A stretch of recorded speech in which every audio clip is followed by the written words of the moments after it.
Okey, yang dah ada boleh masuk dulu.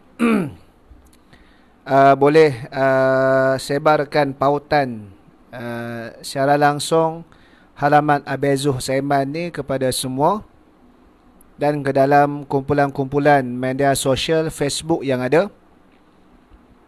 Dan jangan lupa juga untuk sama-sama kita subscribe channel YouTube Zuhaili Saiman untuk dapatkan koleksi rakaman video-video kuliah seperti Tadarus dan Tadabbur Surah Al-Furqan lengkap 5 siri sehingga khatam 77 ayat, serta kuliah maghrib dalam talian secara online sebelum daripada ni 30 wasiat Al-Imam Asy-Syafi'i rahimahullahu ta'ala. Boleh dapatkan di sana, serta tazkirah khas satu hari satu siri rakaman berkenaan dengan COVID.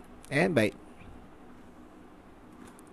Ada lagi yang nak masuk, boleh teruskan masuk. InsyaAllah kita akan mulakan sebentar sahaja lagi. Temu janji kita pukul 8. InsyaAllah 8, lebih kurang 8.30 atau 8.40. Untuk kita sama-sama mengambil pengajaran daripada kitab yang baru kita mulakan semalam, kitab Ayyuhal Walad, karangan Al-Imam Al-Ghazali rahimahullahu ta'ala.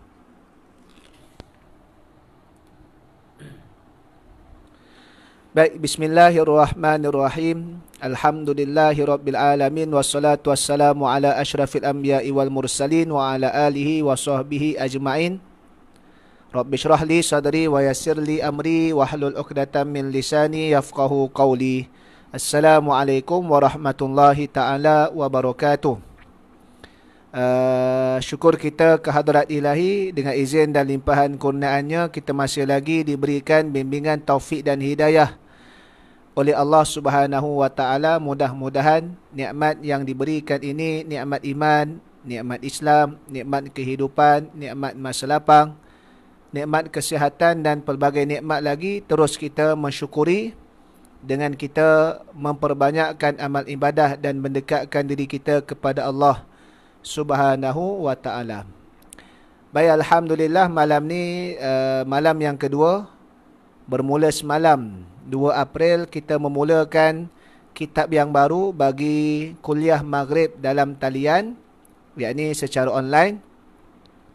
Dalam tempoh sepanjang kita berada dalam Perintah Kawalan Pergerakan yang bermula pada 18 Mac, sehinggalah yang dilanjutkan sehingga 14 April akan datang ni. InsyaAllah mudah-mudahan selepas daripada itu kita akan kembali dalam keadaan yang biasa, di samping terus berjaga-jaga dengan penyakit-penyakit dan memelihara kesihatan baik. Okey, Syuaib pun masuk. Syazwan dah panggil lah tu. Baik, malam ni kita akan sambung nasihat Al-Imam Al-Ghazali rahimahullahu ta'ala, seorang tokoh ilmuwan, Hujjatul Islam, dalam kitabnya Ayyuhal Walad, wahai anakku yang dicintai, atau wahai anakku yang disayangi. Pada nasihat yang ketiga dan juga nasihat yang keempat, satu malam kita cuba konsisten 2 nasihat untuk kita baca dan kita ambil pengajaran daripadanya. Nasihat yang ketiga ni panjang sikit. Siapa yang ada kitab boleh buka kitab. Ini kitab dia Ayyuhal Walad. Nampak tak? Yang ni tulisan Jawi. Tulisan Jawi. Harap-harap tak adalah pertubuhan zong marah pula. Siapa yang ada tulisan Rumi pun boleh. Cetakan baru pun boleh. Ini cetakan lama sikit lah. Baik. Kita tengok nasihat yang ketiga. Ilmu itu tidak bermanfaat kecuali bila sudah diamalkan. Ada kaitan kesinambungan daripada nasihat yang kedua semalam yang telah kita bincangkan. Baik. Kata Al-Imam Al-Ghazali, wahai anakku yang tercinta, janganlah engkau jadi orang yang muflis pada amal dia. Dan janganlah engkau jadikan dirimu itu kosong daripada perkara yang berfaedah. Dan yakinlah bahawasanya semata-mata ilmu itu belum dapat menjamin keselamatanmu di akhirat kelak.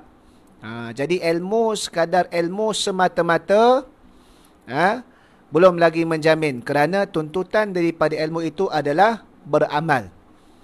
Ustaz Hafizullah nyanyi sikit lagu nasyid, lama tak dengar suara sedap. Baik.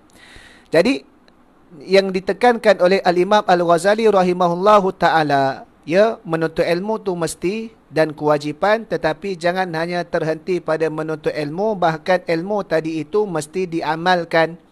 Itu tanggungjawab yang akan ditanya, disoal oleh Allah Subhanahu wa ta'ala. Maka jangan hanya berlumba-lumba untuk mendapat pengiktirafan ilmu, tapi kita dalam keadaan muflis amalan. Kerana tiada nilai bagi mereka yang berilmu tapi tidak mahu mengamalkan ilmu tersebut. Dalam satu hadis Nabi SAW, di antara 4 atau 5 perkara yang akan ditanya, yang disebutkan dalam hadis itu, salah satunya ilmu. Kemana kita gunakan ilmu tersebut? Umpamanya, kalau seseorang itu ada memiliki 10 bilah pedang yang sangat tajam dan juga bermacam-macam senjata yang lain lagi, dan dia pula adalah seorang yang berani dan sangat cekap dalam peperangan, lalu datang seekor singa yang garang dan terus menyerangnya, maka apa pendapatmu? Apakah semata-mata memiliki segala senjata tadi tanpa menggunakannya sudah cukup untuk menangkis serangan singa itu? Ini persoalan, analogi yang diberikan oleh Al-Imam Al-Ghazali. Kita miliki senjata yang banyak, pedang yang hebat, namun bila datang singa, kita tak boleh nak gunakan. Maka ada manfaat tak kita memiliki walaupun pedang yang bermacam-macam dan bilahan pedang yang cukup banyak? Maka jawapan dia yang disebut oleh Al-Imam Al-Ghazali sudah tentu tidak. Sebab itu ilmu ni wasilah kepada amalan untuk kita memperhambakan diri kita kepada Allah Subhanahu wa ta'ala. Ilmu tadi itu mesti diaplikasikan dalam kehidupan kita. Sama ada asasnya untuk kehambaan diri kita kepada Allah Subhanahu wa ta'ala. Yang kedua, ilmu tadi itu untuk kita nak mengguna pakai sebagai tanggungjawab kita selaku khalifah yang telah ditugaskan oleh Allah Subhanahu wa ta'ala di atas muka buminya ini.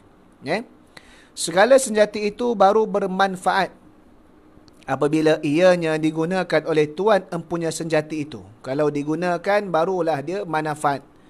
Ada pisau yang tajam untuk nak memotong daging, tapi kalau hanya tersimpan pada tempat simpanan alatan-alatan yang tajam, tak potong-potong daging pun tak jadi juga.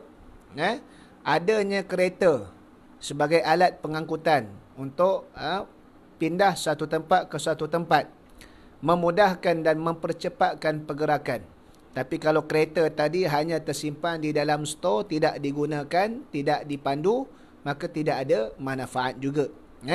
Begitulah perumpamaan yang dibuatkan oleh Al-Imam Al-Ghazali rahimahullahu ta'ala. Maka begitulah keadaan seseorang yang telah mengetahui ratusan ribu masalah ilmu, tetapi ia tidak beramal dengan dia. Maka segala ilmunya tidak akan bermanfaat kecuali setelah diamalkan. Kalau kita ingat balik ataupun tengok balik rakaman semalam, yang kita bincang nasihat yang pertama dan kedua, pada akhir nasihat yang kedua, diceritakan satu hikayat seorang yang bermimpi bertemu dengan Al-Imam Junaid Al-Baghdadi. Waktu tu Al-Imam Junaid Al-Baghdadi dah meninggal dunia, ada seseorang dia bermimpi bertemu dengan beliau. Apa yang disebutkan, dikatakan ilmu zahir dan batin sudah tidak manfaat lagi bila waktu mati, yang hanya bermanfaat rakaat yang sempat diamalkan waktu malam. Maksudnya apa? Amalan itu merupakan implikasi daripada ilmu. Kerana ilmu di dunia ni banyak kita berbahas, kita berbincang, kita berdebat, kita berdialog. Tapi di dalam kubur tak ada dah nak bahas dengan malaikat, tak ada nak bahas dah. Yang tinggal hanya nak tahu apa amalan yang terhasil daripada panduan ilmu tadi. Amalan mesti dipandu dengan ilmu. Dan bila berilmu, mesti beramal. Jadi ini perkara yang sangat penting. Sama pula keadaannya dengan seorang yang diserang sakit demam panas dan sakit kuning yang biasanya akan dinasihatkan minum ubat. Apa nama ubat ni? Nama ada jenis ubat. Minum ubat-ubatan lah. Maka tidak akan hasil sembuhnya usahanya itu minum ubat tersebut. Tawakal kita kepada Allah Subhanahu wa taala. Tawakal kita itu Allah yang menyembuhkan. Dia musabbib, tapi dalam sebab dan musabab usaha kita wajib untuk nak beramal. Apa tu? Ada persoalan, adakah ilmu yang ada itu mampu untuk melawan Dajjal sebab yang cakap itu orang yang berilmu? Asasnya beriman dan berilmu, ilmu yang sahih. Sebab apa? Ilmu yang bagaimana? Ilmu yang boleh membezakan di antara hak dan batil. Kerana kedatangan Dajjal membawa fitnah yang sangat besar dan sangat hebat. Kerana apa yang diceritakan syurga itu hakikatnya adalah neraka, apa yang diceritakan neraka itu hakikatnya adalah syurga. Jadi ilmu ni bukan sekadar semata-mata kita bercakap, tapi ilmu yang bagaimana? Ilmu yang boleh membezakan di antara kebenaran dan juga kebatilan. Itu yang paling penting sekali. Iman dan juga ilmu tersebut. Maka Nabi selalu sebut akhir zaman, alaikum bisunnati wa sunnati khulafa ar-rasyidin al-mahdiyin. Maksudnya ilmu tadi itu yang mana sebagaimana kita berpegang teguh dengan sunnah Nabi dan sunnah khulafa ar-rasyidin. Maka dia dapat membezakan di antara mana yang tak betul dan mana yang betul. Zaman sekarang ni kadang-kadang orang panggil ilmu. Contoh ilmu makrifat. Sebab apa disebutkan ilmu makrifat? Kerana cakapnya tu sampai orang pun tak faham apa hakikat yang dia cakap. Adakah indikator makrifat tadi tu bercakap sesuatu sehingga orang pening? Kalau begitu, nescaya kita semua akan pening. Kerana Nabi lah yang paling tinggi makrifat dia. Tetapi Nabi cakap khatibun nas biqadri uqulihim. Manusia faham. Begitu juga. Cakap tadi tu bukanlah untuk bombastik. Wow, hebatnya orang cakap, tapi orang tak kembali kepada Islam. Yang paling penting, ilmu tadi itu disampai untuk kita semua mengabdikan diri kepada Allah Subhanahu wa taala tersebut. Macam kalau ilmu berkenaan dengan kita belajar eskatologi, ilmu tentang fitnah-fitnah akhir zaman. Apa tujuan belajar? Tujuan dia supaya kita buat persiapan supaya kita semakin dekat dengan Allah. Ilmu tadi tu ke arah mana yang bawa kita? Kita baca dalam Al-Quran. Idas sama fatarat, idas sama syaqqat, macam-macam lagi. Langit bila berpecah, langit bila diguling, dilipat-lipat oleh Allah. Maka kiamat ni dahsyat, kehancurannya sangat menggerunkan. Maka apa tujuan Allah Ta'ala cerita perkara tersebut?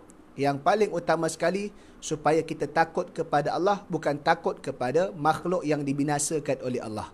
Kan? Kadang-kadang bila takut kepada makhluk tu hancur, itu yang macam orang Amerika, orang Barat. Dia percaya bumi ni dah tua. Akhir sekali dia cuba kaji. Dia nak lari juga daripada kebenaran yang mereka sendiri pun tahu. Maka dia kaji planet Marikh. Adakah boleh menetap di sana? Jadi belajar kiamat ni supaya kita semakin takut kepada Allah. Kerana apa? Dunia ni siapa yang hancurkan? Allah yang hancurkan. Bukan akhir sekali kita takut berlaku kiamat, tapi dengan Allah tak takut. Tak bangun semayang malam, tak banyak baca Quran, tidak memperbanyakkan ibadah, masih lagi dalam lara. Dia hanya takut peristiwa, dia tak takut kepada Allah. Maka tak jadi. Sebab itu ilmu yang bagaimana? Ilmu yang mengabdikan diri kita kepada Allah. Ramai yang cakap ikra, ikra, ikra, ikra itu satu perkataan. Kalimah yang lengkap. Ikra bismi rabbikal ladzi khalaq. Ikra, bacalah dengan nama Tuhanmu yang Maha Menciptakan. Ilmu yang menghubungkan kita dengan Allah Subhanahu wa ta'ala. Tu dia. Sebab itu dia mesti beramal. Amal macam mana? Mengabdikan diri kepada Allah. Baik. Jadi yang disebutkan oleh Al-Imam Al-Ghazali, mesti ada usaha amalkan ilmu tersebut, barulah dia manfaat. Dalam hal ini disebutkan suatu syair dalam bahasa Parsi. Dalam bahasa Parsi dah sekali dibawa. Bahasa Parsi ni saya tak tahu nak bunyi macam mana. Tuan-tuan kalau ada kitab, tuan-tuan bunyilah sendiri. Tak apa. sebab dia bukan Quran. Jadi bunyi macam mana pun tak apalah. Tapi saya baca tererti dia. Yang mana syair dalam bahasa Parsi itu artinya, seandainya engkau menimbang 2000 kati arak, maka engkau tidak akan mabuk sehingga bila engkau meminumnya. Begitulah benda yang tak molek. Dia tak terkesan. Kesan dia bila suatu itu dibuat. Begitu apatah lagi benda baik. Walaupun benda baik ni kita tahu bermula dengan tercetusnya niat pun dapat pahala. Tetapi itu sebagai targhib, motivasi, galakan. Jangan hanya sekadar niat tapi tak nak beramal. Begitu juga macam yang Nabi sebut, 3 perkara yang kita lihat saja pun dah dapat pahala. Di antara salah satunya kita memandang Quran. Tapi jangan hanya pandang, dia perlu baca. Baca pun dapat pahala. Tidak dikatakan alif lam mim itu satu huruf, tapi alif satu huruf, lam satu huruf, mim satu huruf. Setiap satu huruf dibalas dengan 10 kebajikan. Tapi jangan hanya baca alif lam mim kemudian sadaqallahul azim. Kalau boleh nak baca keseluruhan Al-Quran, betapa banyaknya pahala tersebut. Tu dia. Jadi ini antara kita panggil ilmu yang bermanfaat. Yang dimaksudkan apa yang ilmu bermanfaat dengan kita panggil uslub motivasi. Kadang-kadang kena faham perbezaan tadi itu. Maka jika engkau belajar ilmu 100 tahun lamanya dan engkau menghimpunkan 1000 buah kitab, engkau masih belum layak mendapat rahmat Allah Ta'ala kecuali dengan mengamalkan ilmu ini. Ini yang dikatakan oleh Al-Imam Al-Ghazali rahimahullahu ta'ala. Banyak kita boleh bersembang sekalipun berkenaan dengan ilmu, belum tentu kita dapat hidayah sekiranya kita tidak yakin dan tidak mengamalkan usaha tersebut. Tidak ada makna apa-apa untuk mendapatkan kesan dia. Allah Subhanahu wa taala telah berfirman, A'udzubillahi minasyaitonirrajim, wa anna laisa lil insani illa ma sa'a. Surah An-Najmi ayat 39. Maksudnya, dan sesungguhnya manusia itu tidak akan mendapat sesuatu kecuali apa yang diusahakannya. Jadi usaha tu. Mendapatkan ilmu pun usaha. Setelah mendapat ilmu, kena usaha untuk mengamalkan dia. Mengamalkan dia juga adalah mesti kepada tujuan maksud yang sebenar. Sebab itu kalau kita banyak ilmu sekadar nak berdebat, sekadar nak menunjukkan kepetahan kita dalam berbicara dan berdialog, tetapi kita sendiri tidak semakin dekat kepada Allah Subhanahu wa taala, maka itu adalah satu perkara yang tidak berfaedah. Sebab itu kita panggil ulama-ulama, orang-orang soleh yang terdahulu, amalan mereka itu cukup hebat.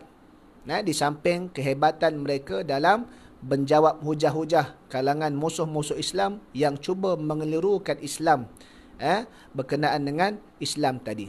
Maka ilmu tadi itu supaya kita semakin yakin dan kita semakin berpegang teguh dengan kebenaran Islam. Kerana musuh-musuh Islam senantiasa datang untuk nak meragukan umat tinggalkan agama Islam tersebut. Jangan pula kita semakin belajar, kita semakin keliru. Semakin belajar, tiba-tiba kita kata, tak jumpa pula hukuman hudud berkenaan dengan bunuh ke atas orang murtad dalam Quran. Dia kata tak jumpa.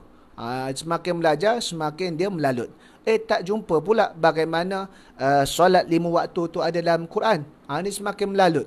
Nak begitu juga, semakin belajar, akhir sekali meninggalkan tanggungjawab dia sebagai khalifah.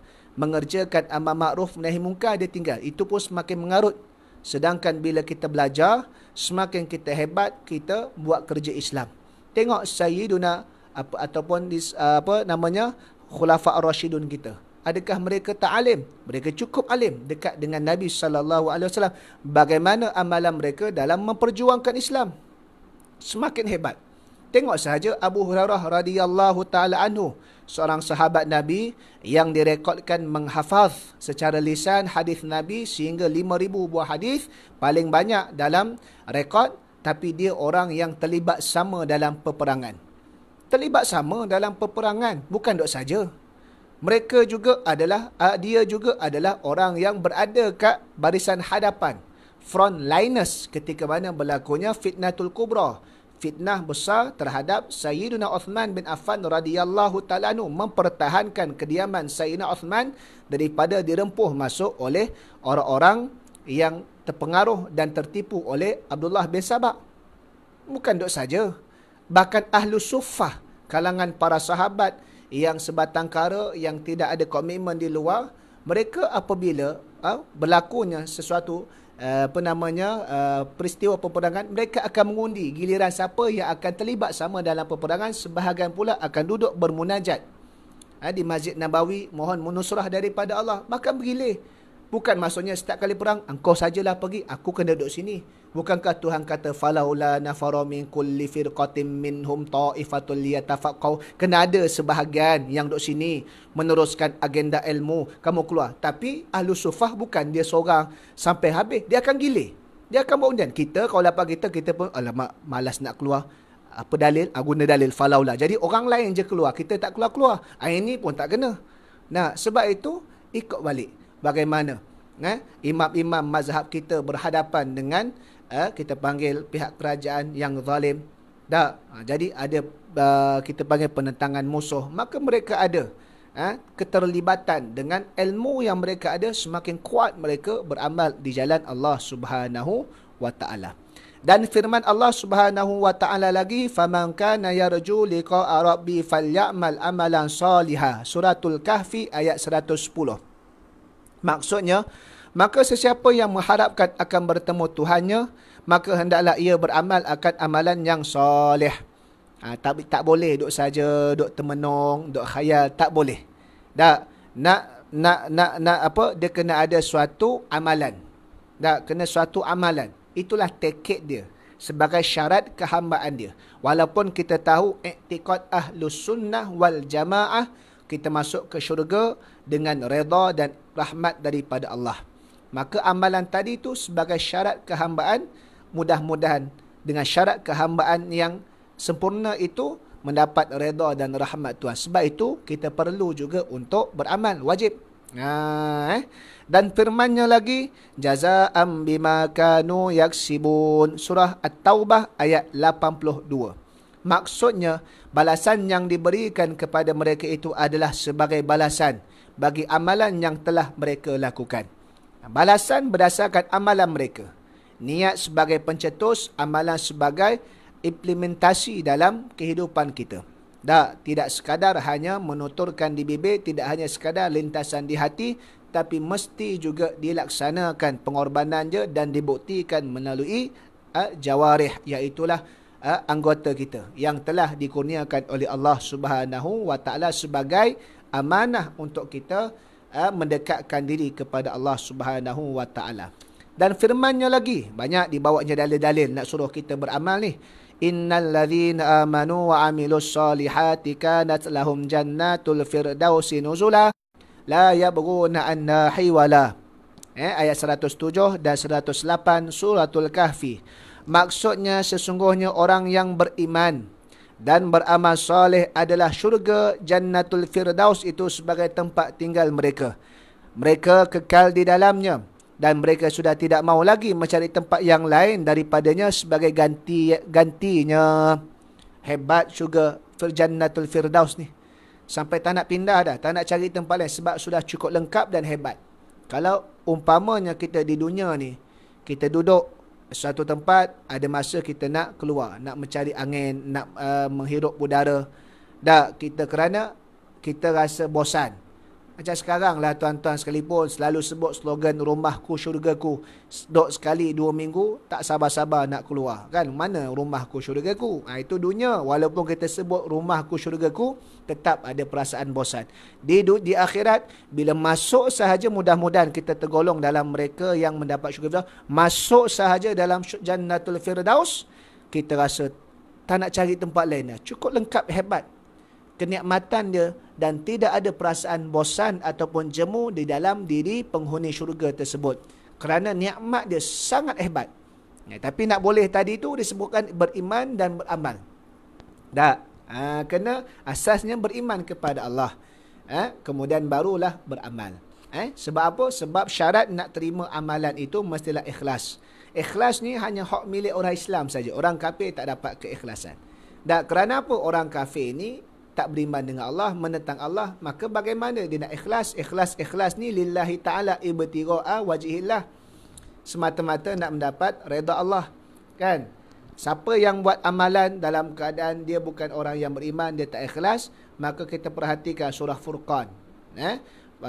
Wa qadimna ila ma amilu min amalin faja'alnahu haba'an manthura. Okey. Kami persembahkan kepada mereka amalan mereka untuk diperhitungkan apa yang mereka lakukan di dunia, dan kami, yakni Allah, jadikan amalan itu haba'an manthura, bagaikan debu yang bertebangan.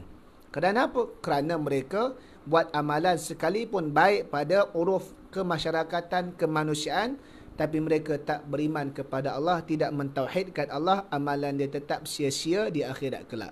Baik.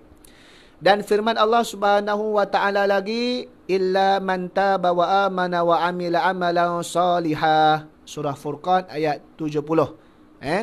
Maksudnya kecuali, artinya tidak masuk neraka. Yakni tidak masuk neraka orang yang bertaubat dan beriman serta beramal dengan amal yang soleh. Bagi mereka yang ada kesalahan, kesilapan, maka cara bagaimana mereka nak perbaiki diri mereka, iaitulah kena taubat dan juga beriman serta beramal soleh. Mesti diiringi dengan amalan yang baik sebagai bukti dan tanda dia telah berhenti daripada kejahatan yang terdahulu dan dia berubah ke arah yang lebih baik. Nabi SAW sebut, wa atbi'is sayyi'ata alhasanata tamhuha. Iringilah kejahatan, kesilapan kita yang dulu dengan amalan yang baik. Nescaya amalan yang baik yang baru itu akan menghapuskan dosa-dosa yang terdahulu. Mudah-mudahan itu sebagai tanda dia telah bertaubat. Dan apakah yang engkau kata berkenaan dengan hadis ini? Yakni apabila engkau tidak beramal dengan ilmu engkau. Hadis itu ialah buniyal islamu ala khamsin, syahadati an la ilaha illallah wa anna muhammadar rasulullah wa iqamis salah wa ita'iz zakah wa saumi ramadana wa hajjil baiti liman istata'a ilaihi sabila. Maksudnya Islam itu dibina, diasaskan atas 5 perkara. Penyaksian bahawa tidak ada Tuhan kecuali hanyalah Allah, dan bahawa Muhammad itu Rasulullah, mendirikan solat, mengeluarkan zakat, berpuasa di bulan Ramadan, mengerjakan haji ke Baitullah bagi mereka yang mampu pergi ke sana. Jadi Imam Ghazali tanya, kalau sekadar ilmu tak nak beramal, bagaimana dengan hadis ni? Kita tahu, ilmu tahu, kita belajar. Tapi kalau tak beramal, tak beri penyaksian, tidak mendirikan semayang, tidak menunaikan zakat, tidak berpuasa, tidak pergi ke haji, kita tahu, sedangkan tadi mampu, maka tak beramal, maka sia-sialah. Tak sia-sia. Sebab itu amalan itu tanda kepada sesuatu ilmu tadi itu berfaedah ataupun tidak. Maka iman itu ialah perkataan dengan lidah, membenarkan dengan hati dan beramal dengan anggota. Itu iman. Tanda iman kita adalah beramal.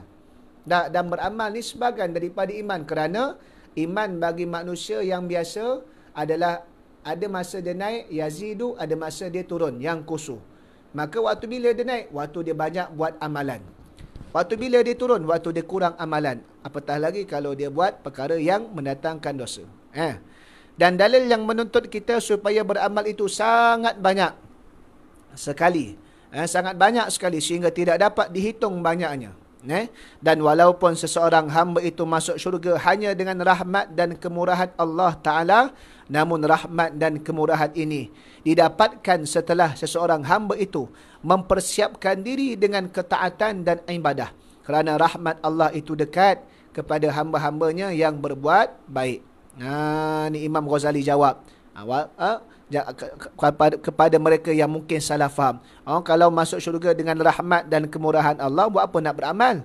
Imam Ghazali jawab, nak boleh rahmat dan kemurahan redha Allah tadi itu, dia kena persiapkan diri beramal terlebih dahulu. Itu syarat kehambaan.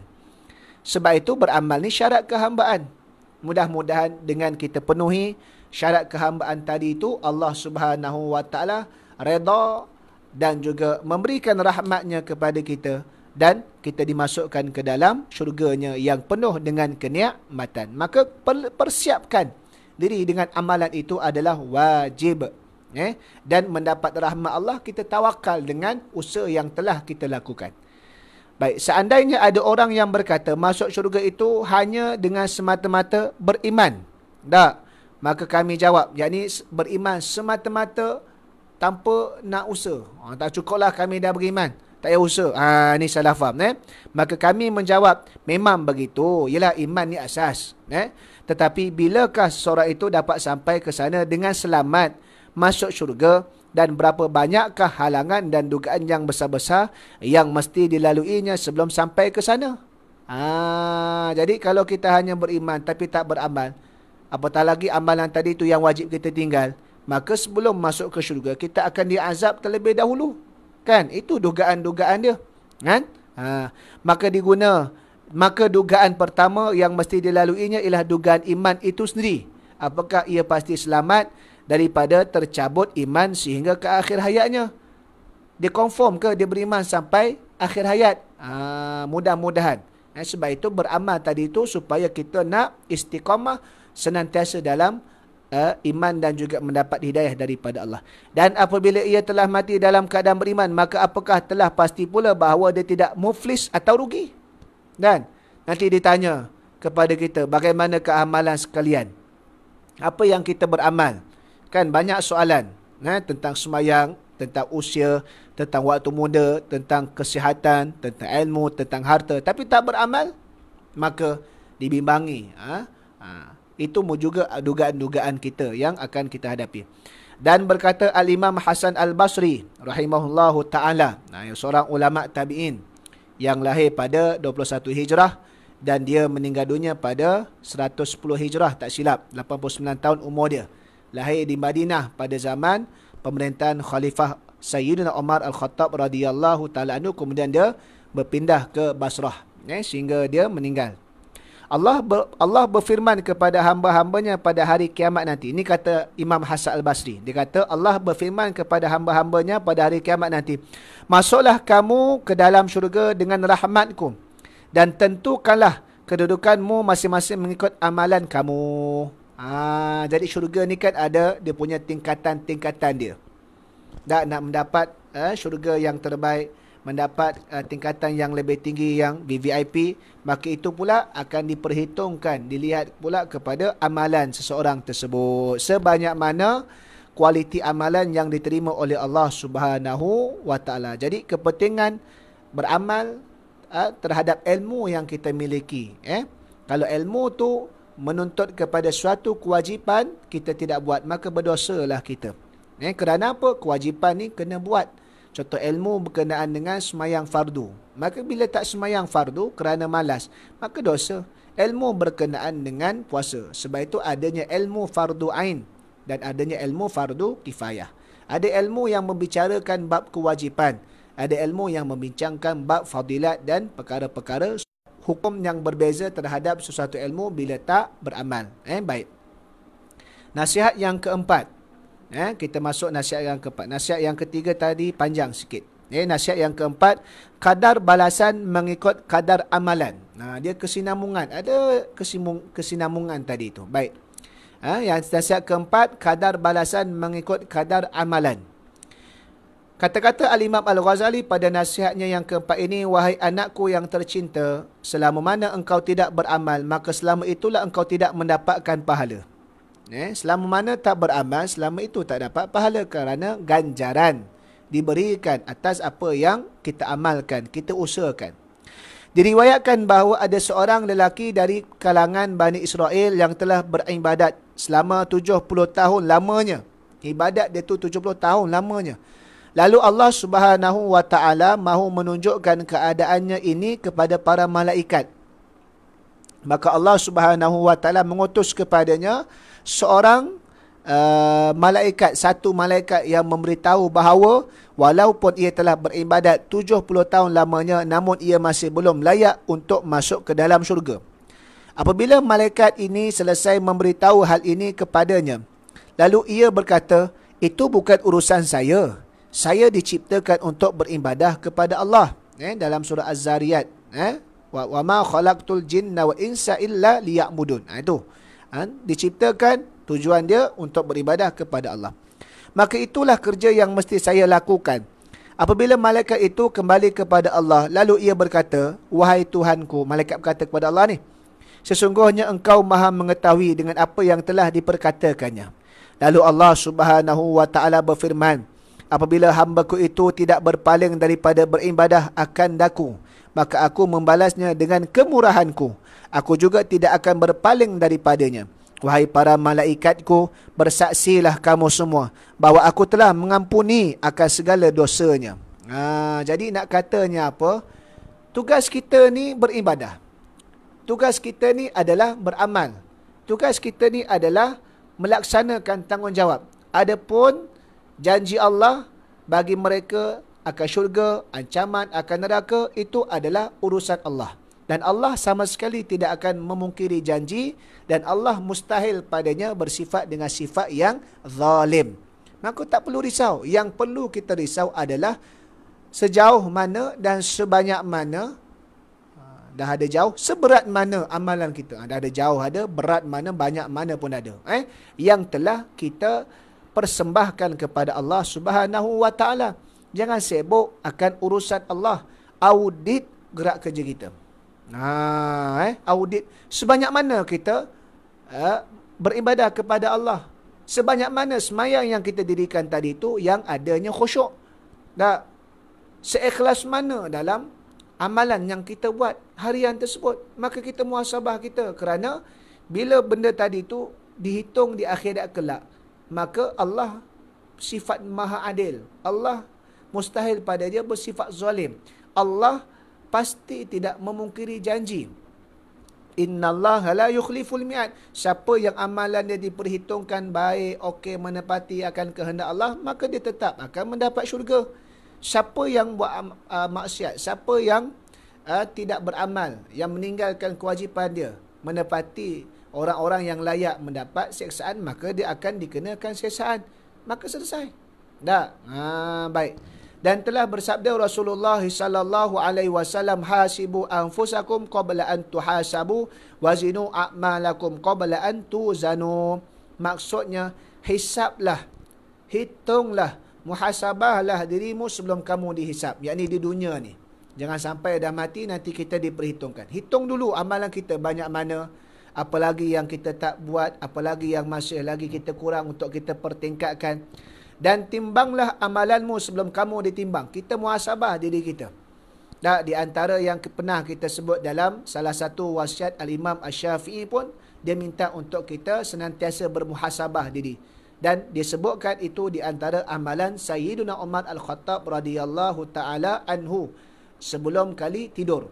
Jadi akan sebelum tidur kita hitung, pagi ni sepanjang hari ni apa yang telah aku buat, banyak mana amalan yang telah aku laksanakan, ada tak masalah-masalah, kelompongan-kelompongan, supaya pada besok hari jika diizinkan oleh Allah masih lagi kita hidup untuk esok bangkit daripada tidur, kita akan pertingkatkan lagi, kita akan buat untuk menampung kelemahan kita. Maka muhasabah dan timbang amalan kita sendiri. Baik. Dan berkata Sayyiduna Ali bin Abi Talib radhiyallahu taala anhu wa karramallahu wajah, man dhanna annahu bidunil jahdi yasilu fahuwa mutamannin wa man dhanna annahu bibadlil jahdi yasilu fahuwa mustaghnin. Artinya, siapa yang menyangka bahawa tanpa usaha ia akan dapat masuk ke dalam syurga, maka orang itu hanya berangan-angan sahaja. Dia kata boleh masuk syurga, tak payah beramal pun tak apa. Maka orang ni, Sayyidina Ali kata apa? Berangan-angan. Yalah, Nabi SAW yang confirm syurga pun semayang malamnya sampai bengkak-bengkak kaki, berjuang mempertahankan agama Allah sampai berdarah luka, sahabat-sahabat sampai mati syahid. Walaupun ada kalangan sahabat yang telah confirm syurga, diberikan jaminan, masih lagi amalan, masih lagi beramal, bahkan lebih kuat amalan dia berbanding dengan orang lain. Walhal dah confirm syurga, yang kita ni belum lagi confirm syurga. Tiba-tiba, boleh masuk syurga dah lah, tak beramal pun tak apa. Ini angan-angan. Angan-angan. Dan siapa yang menyangka bahawa hanya dengan usaha sahaja ia akan masuk ke dalam syurga, yakni tanpa mengharapkan rahmat Allah, dia hanya yakin usaha dia semata-mata, bukan dengan rahmat Allah. Ini pun masalah juga. Maka orang itu telah merasa kaya daripada rahmat Allah Subhanahu Wa Taala. Dia kena balance, dia kena seimbang, dia kena biar jalan yang lurus, kefahaman yang lurus, jangan kefahaman yang mengkok. Beramal, kewajipan, kehambaan. Dan ia sebagai syarat mudah-mudahan kita memperoleh rahmat dan redha Allah untuk masuk ke dalam syurga. Itu cara dia tadi tu. Bukan hanya kita meletakkan pada timbangan amalan kita. Tidak. Sebagaimana yang kita tahu, bila diperhitungkan amalan yang ratusan tahun dengan sebiji mata kurniaan nikmat Allah pun tak terhitung, tak terlawan lagi akan kurniaan Allah Subhanahu wa taala tersebut. Dan berkata Al-Imam Hasan Al-Basri rahimahullahu taala, mencari syurga tanpa amalan adalah satu dosa daripada segala dosa. Kerana dia salah faham. Kerana dia menyangka dengan sangkaan yang tidak betul. Maka tak bolehlah. Baik. Dan beliau, yakni Al-Imam Hasan Al-Basri rahimahullah ta'ala berkata lagi, tanda faham hakikat ilmu. Ingat, tanda faham hakikat ilmu. Ni yang kata ni Al-Imam Hasan Al-Basri ni. Bukan Muhammad Zuhaili. Muhammad Zuhaili kata tak ada apa-apa. Ini Al-Imam Hasan Al-Basri. Ulama min kibarit tabi'in. Daripada kalangan ulama tabi'in yang hebat. Tanda faham hakikat ilmu itu ialah meninggalkan, memperhatikan pahala suatu amalan, bukan meninggalkan amalan. Faham hakikat ilmu bukan semata-mata kita berilmu tak beramal, tinggalkan amalan, tak betul. Tapi faham hakikat ilmu, semakin kita berilmu, semakin kita tambahkan ilmu dan kefahaman kita yang betul, kita meninggalkan perhatian pahala suatu amalan. Maksudnya apa? Naik kepada tingkatan daripada orang awam kepada orang yang arif ataupun orang yang lebih tinggi tingkatan dia. Kerana orang awam beramal semata-mata melihat akan pahala. Salah? Tak salah. Tapi dia tingkatan yang rendah. Tapi orang yang arif ataupun orang yang betul-betul muhakkik fil ilmi, dalam ilmu dia itu, ar-rasikhuna fil ilmi, adalah dia tidak semata-mata melihat pahala, tapi dia melihat kepada pemberi pahala, iaitu Allah Subhanahu wa taala. Maksud kata, ada orang, dia kalau ada tahu nak beramal, dia tanya, apa fadilat dia? Akhir sekali, 114 surah Al-Quran hanya dibaca kepada surah-surah yang ada jelas zahir fadilat dia saja. Al-Mulk, Al-Waqi'ah, Yasin, Kahfi, Fatihah, Qul 3 Qul. Lepas tu apa lagi? Salah? Tak salah. Tapi baki surah yang lain, surah Az-Zukhruf, surah Asy-Syu'ara, surah Asy-Syura, surah Al-Qasas, surah Muhammad, surah apa lagi? Bila nak baca? Setahun sekali waktu tadarus khatam Quran. Bacalah surah Waqi'ah, bacalah surah Al-Mulk, memang ada fadilat dia, ada sunnah dia. Bahkan sunnah baca satu Quran. Kalau Nabi menghatamkan satu Quran, baca semua. Kan? Tapi jangan hanya baca, cukup dah lah baca Al-Mulk, yang lain tak payah baca. Bila nak baca surah surah Al-Mu'minun, bila nak baca surah Al-Furqan, bila nak baca surah-surah yang lain. Bukankah Quran tu 114 surah? Kan? Dan Quran tu panduan kepada Islam, 114 surah itulah yang jadi keseluruhan panduan. Tapi kalau hanya 10-20 saja surah, tak lengkap panduan kita. Jadi orang yang awam, dia menumpukan kerana ada zahir fadilat. Bila benda tak ada zahir fadilat, dia tak nak beramal. Payah nak beramal. Kerana apa? Tak tahu fadilat apa. Sedangkan kita ni beramal tadi itu semata-mata nak dapat redha Allah, memperhambakan diri pada dia, selesai dah lah.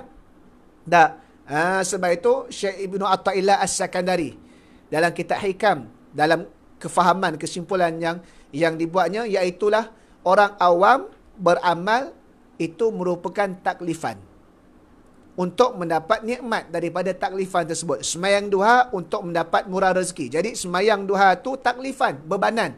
Nak dapat fadilat murah rezeki, itulah nikmat. Adapun orang yang arif billah, orang yang kita panggil benar-benar soleh, tingkatan dia itu yang tinggi, semayang tu nikmat. Kerana berapa ramai sekalian manusia ni yang diizinkan oleh Allah untuk semayang. Tu beza dia penghayatan terhadap amalan. Kerana dalam ibadat itulah dia merasai masa dia khusus dekat dengan Allah Subhanahu wa taala.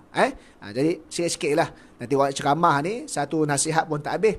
Sebab itu kalau kuliah kat masjid, bawa satu kitab ni, nipih ni je pun 3-4 tahun tak habis. Dah satu poin tu disyarah hanya berbalon-balon. Akhir sekali dalam kuliah sebulan sekali. Ramadan pula tak ada kuliah. Syawal pula sebulan raya. Maka 10 kali perjumpaan tak habis-habis. Itu kita buat sempena perintah kawalan pergerakan, insya-Allah kita buat disiplin hari-hari, habis. Alhamdulillah, baru ni wasiat 30 wasiat Imam Syafi'i habis. Ini kita nak ambilkan. Okey, kita masuk. Dan sambung lagi dan bersabda Rasulullah sallallahu alaihi wasallam, al-kayyisu man dana nafsahu wa amila lima ba'dal maut wal ahmaku man ittaba'ahu wa tamanna 'ala Allah taala al-amani. Maksudnya orang yang bijak itu ialah orang yang sentiasa menghitung, bermuhasabah dirinya dan beramal untuk kehidupan sesudah matinya, beramal untuk bekalan kita ke akhirat. Dan orang yang bodoh itu ialah orang yang selalu memperturutkan kehendak nafsunya dan hanya banyak berangan-angan untuk mendapatkan kemurahan Allah Subhanahu wa taala. Banyak berangan-angan, tidak mau beramal, tidak mau berkorban di jalan Allah dalam nak mendapatkan redha Allah Subhanahu wa taala dan ganjaran daripadanya. Sebab itu, kesimpulan dalam nasihat Al-Imam Al-Ghazali yang keempat ini, semakin banyak amalan kita dengan syarat ikhlas dan menurut sunnah, tidak bercanggah dengan syariat, itu syarat asas dia. Semakin banyak amalan kita, insya-Allah semakin besar ganjaran kita di sisi Allah Subhanahu wa taala dan semakin dekat kita dengan Allah Subhanahu wa taala. Maka cukuplah sekadar itu saja kuliah maghrib secara online dalam talian untuk hari yang kedua bagi kitab Ayyuhal Walad yang menghimpunkan 25 nasihat oleh Al-Imam Al-Ghazali rahimahullahu ta'ala. Satu malam, 2 nasihat. Dan insya-Allah kita akan konsisten setiap malam, tiap-tiap hari sekitar jam 8 malam. Melainkan sekiranya ada bertembung dengan secara langsung yang lebih utama untuk kita mendengarnya, itu barulah kita akan tangguh dan tunda kepada masa yang lewat sedikit. Jadi mudah-mudahan kalau siapa nak dapatkan koleksi rakaman 30 wasiat Al-Imam Asy-Syafi'i rahimahullahu ta'ala yang telah kita bacakan pada 18 Mac sehingga 1 April baru-baru ni, boleh dapatkan di channel YouTube Zuhaili Saiman. Minta tolong kepada sahabat-sahabat sebar-sebarkan dan jemput untuk kita sama-sama subscribe channel YouTube Zuhaili Saiman. Mudah-mudahan kita semua diampuni dosa oleh Allah. Mudah-mudahan Allah Ta'ala segera memberikan kesembuhan kepada saudara-saudara kita yang sakit dan melenyapkan wabak coronavirus COVID-19 ini dalam negara kita dan seluruh dunia. Auzubillahi minasyaitonirrajim. Bismillahirrahmanirrahim. Alhamdulillahirabbil alamin.